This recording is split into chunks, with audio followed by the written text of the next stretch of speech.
Corona virus vaccine का इंतजार कर रहे भारतीयों के लिए एक बड़ी खुशखबरी है। ऑक्सफर्ड एस्ट्राजेनेका की वैक्सीन फेज 3 ट्रायल में 90% से ज्यादा असरदार रही। इस वैक्सीन का भारत में आखिरी दौर का ट्रायल चल रहा है। सोमवार को जारी अंतिम एनालिसिस के मुताबिक 2 तरह के डोज के आंकड़े एक साथ रखने पर वैक्सीन की प्रभाव उत्पादकता 70.4% रही। रिसर्चर्स के मुताबिक अलग अलग करने पर वैक्सीन 90% तक असरदार मिली। वैक्सीन ज्यादा असरदार तब रही जब पहली डोज हल्की और दूसरी सामान्य रखी गई। यानी शुरुआती संकेत ये बताते हैं कि वैक्सीन वायरस ट्रांसमिशन को कम कर सकती है। वैक्सीन सेफ भी पाई गई है और किसी वॉलंटियर को अस्पताल में भर्ती कराने की जरूरत नहीं पड़ी।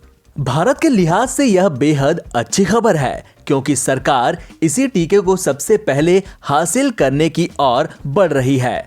ऑक्सफर्ड वैक्सीन ग्रुप के डायरेक्टर और इस ट्रायल के chief investigator professor Andrew Pollard के मुताबिक यह नतीजे दिखाते हैं कि एक असरदार वैक्सीन कई जिंदगियां बचा सकती है। उन्होंने बताया कि डोज के 4 पैटर्न्स में से एक में वैक्सीन 90% तक असरदार रही और अगर वही पैटर्न अपनाएंगे तो कई लोगों को वैक्सीन दी जा सकती है। ट्रायल में पता चला कि अगर वैक्सीन की पहली डोज आधी दी जाए और दूसरी डोज पूरी, तो यह 90% तक असर कर सकती है।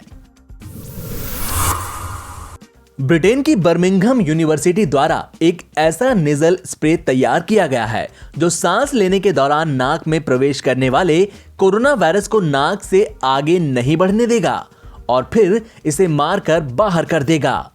फेस मास्क का उपयोग करने के बावजूद ऐसा कई बार होता है। जब मास्क थोड़ा सा भी इधर उधर होता है तो कोरोना संक्रमण का खतरा घेर लेता है।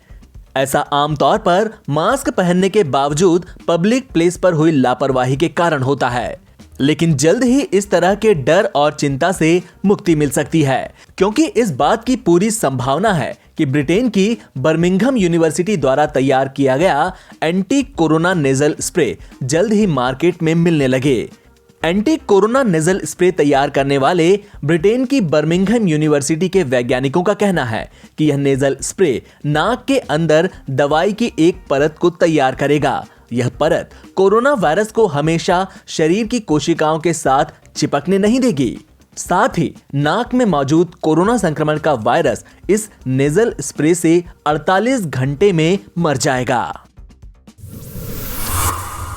हिमाचल प्रदेश में कोरोना वायरस के बढ़ते मामलों को देखते हुए 31 दिसंबर तक राज्य के सभी स्कूल और कॉलेजेस को बंद करने का फैसला किया गया है। स्टूडेंट्स की पढ़ाई का नुकसान ना हो, इसके लिए 26 नवंबर से ऑनलाइन क्लासेस शुरू होंगी। हिमाचल सरकार ने कैबिनेट बैठक में ये फैसला लिया। इसके अलावा शिमला, मंडी, कांगड़ा और कुल्लू में रात 8 बजे से सुबह 6 बजे तक नाइट कर्फ्यू रहेगा। सरकारी कार्यालय में आधे स्टाफ के साथ काम होगा और किसी भी तरह की रैलियों पर रोक रहेगी। हिमाचल प्रदेश में 25 नवंबर से 27 दिसंबर के बीच कोविड-19 के रोगियों की पहचान के लिए डोर टू डोर सर्वे होगा। इसके साथ ही टीबी, कुष्ठ रोग, शुगर और हाई ब्लड प्रेशर के रोगियों की पहचान के लिए भी ये सर्वे होगा।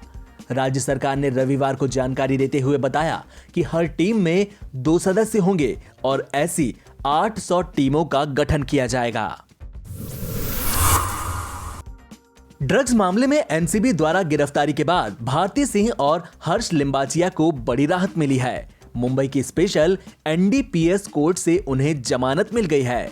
आपको बता दें कि आज यानी 23 नवंबर को भारती और उनके पति हर्ष लिम्बाचिया की जमानत की याचिका पर सुनवाई होनी थी। इसे लेकर सरकारी वकील अतुल सरपंडे ने कहा था कि चूंकि आज वह अन्य मामलों में बिजी है, इसलिए कोर्ट से अनुरोध है कि अन्य तारीखें दे दें। लेकिन सुनवाई पूरी हो चुकी है और भारती सिंह, हर्ष लिम्बाचिया को जमानत मिल चुकी है।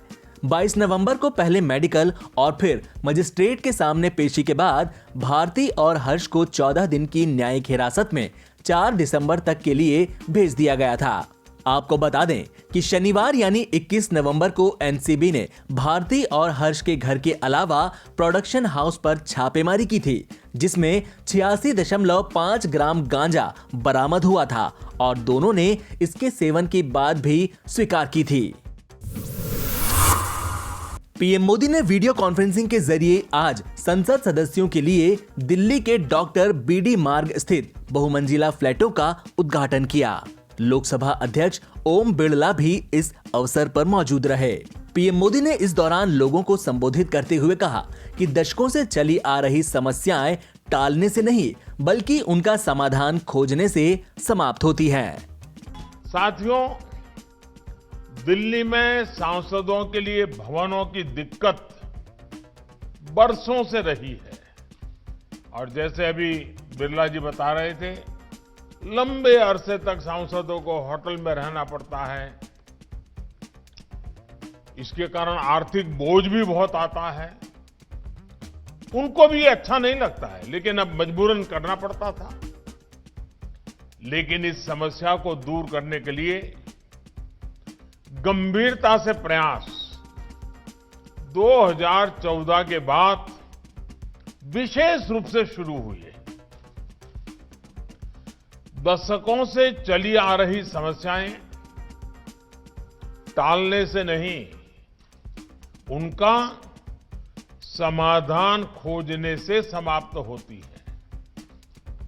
सिर्फ सांसदों के निवास ही नहीं, बल्कि यहां दिल्ली में ऐसे अनेकों प्रोजेक्ट्स थे जो कई वर्षों से अधूरे थे, लटके पड़े थे। कई इमारतों का निर्माण इस सरकार के दौरान ही शुरू हुआ और तय समय से पहले समाप्त भी हुआ।